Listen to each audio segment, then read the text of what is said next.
We got one washer on the bottom. Has to be there, bottom and top. Again, I can't emphasize that enough. Spring, tight windings down. Tight winding of the spring, you want to go down. Install a second washer.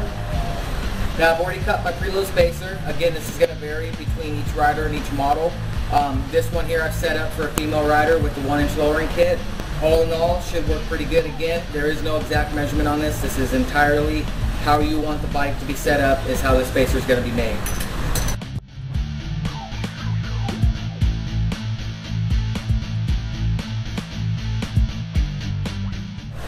And basically there you go. You have an installed fork with the Genesis series suspension kit in it. Good luck putting it back on the bike. Make sure you ride safe.